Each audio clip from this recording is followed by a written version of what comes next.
I asked him certain questions to find out how did he deal with that situation? How did he deal with this situation, thinking that there was no way for him that in this day and age will be able to follow that instruction of Rasulullah sallallahu alaihi wasallam, that exact sunnah of Rasulullah sallallahu alaihi wasallam. But the reply that I would get would just put me to shock.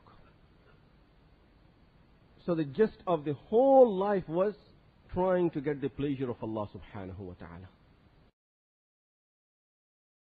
It started with the young age, early age, when his father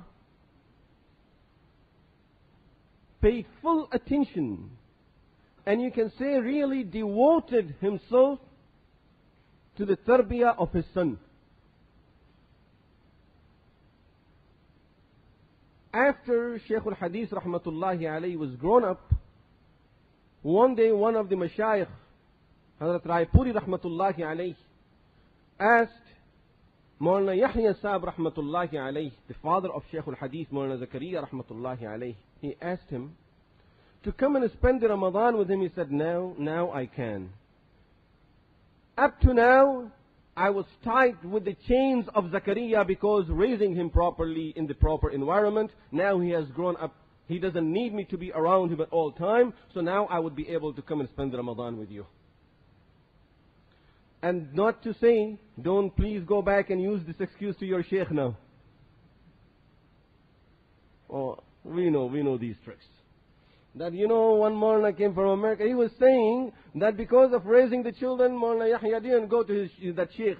So I'm also spending my time with children to do the tarbiyah and raise my children. No, that's not the... Maulana Yahya Sahib rahmatullahi alayhi himself was a great sheikh. A person who used to recite 30 to 35 juz on daily basis just like this while he's traveling from here and there.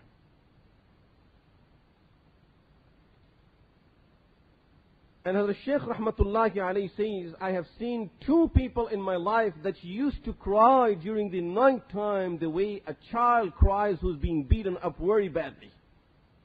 I have seen two people crying like that in my life.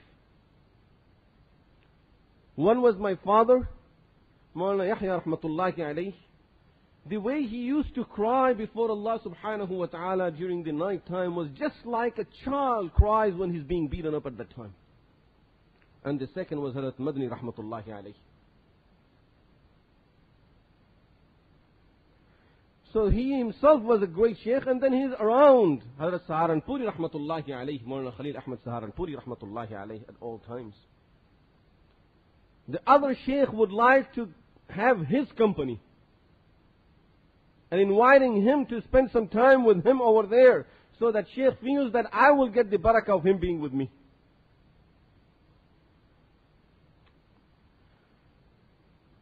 So this is the type of father that raised Shaykh al-Hadith rahmatullahi alayhi. And really, if we just go into this topic of how he raised him, we will be spending our whole session in that. Amazing things. Many of us may still have our parents around. And for our benefit, it's worth it to know few things. How Maulana Yahya rahmatullahi alayhi was treating his son Shaykh al-Hadith rahmatullahi alayhi, and what was the response on the other hand from his son. Very important things to know. And I suggest everyone to read Abiti of Shaykh al-Hadith rahmatullahi alayhi. It's translated in English too. Had rahmatullahi alayhi says, when I was young, almost 3 years of my age, imagine what's a 3 years old boy? Hardly can walk. He says, my mother made a small pillow for me that I always used to keep with me at all times. That was his toy. And I loved my pillow. One day my father called me and said, Zakariyya, bring the pillow. So I said to him, Dad, you need my pillow?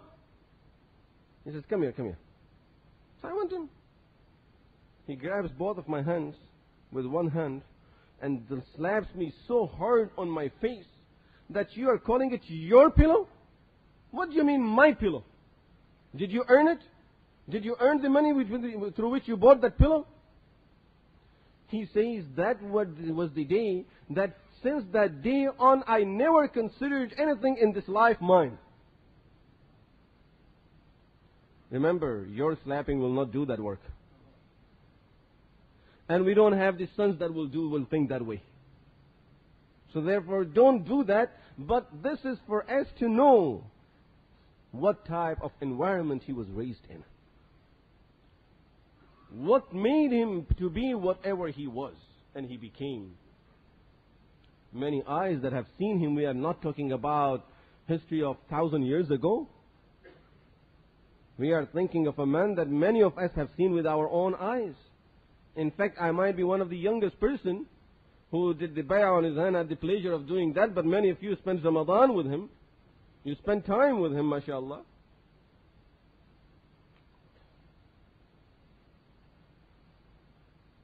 Hazrat Rahmatullahi alayhi says, up to the age of 17, I was not allowed to talk to any stranger.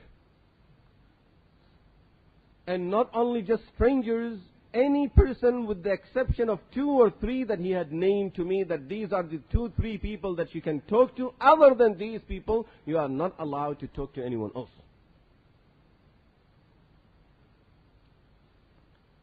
Why? I'm sure we understand the point that whatever you hear has an effect on you.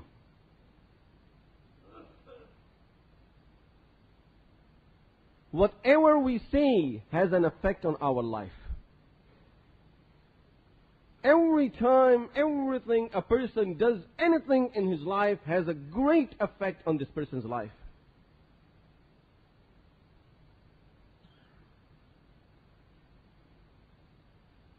When you have a son or a daughter, after having a child, what's the first thing that you do? What is one of the first things that we do? Call adhan in the ear of the child. Why? Allah subhanahu wa ta'ala and His Messenger sallallahu alayhi wa sallam are telling us the effect these words have on children's life. That as soon as the child is born, let him hear Allahu Akbar, Allahu Akbar. Let the child hear Ashhadu an la ilaha illallah, Ashhadu anna Muhammadan Rasulullah. It's the effect on the child's life. It's not just to earn some reward we are calling the other. You can call it without having a child in your hand. Still you will get the reward. No, this is for the effect that this thing will have on the life of this child.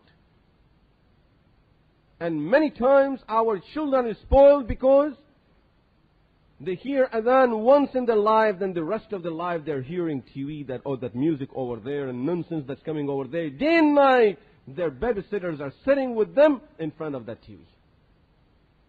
This is all they hear. They grow up. They get spoiled. We go to Shaykh, Mashayikh, Muftis, complain, Ta'weez and this and that, all of these du'as, and none of them is working. Oh, I don't know, I think it's some effect of a jinn. Let's go and find someone who can treat the jinns, and we are looking for those people. Believe me, there is no other jinn than but yourself. Who have put the child in that environment throughout his life. That was the jinn. That's the effect.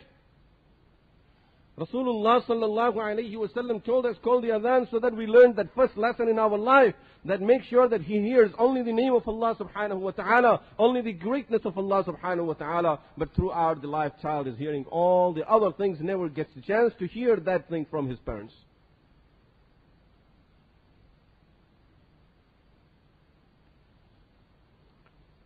So up to the age of 17 is not allowed to talk to any person. He says, one day I performed salah beside a person. And it so happened that next salah, that person was beside me again. So my father called me after the salah. He says, who is that person? I don't know. And beat me up so badly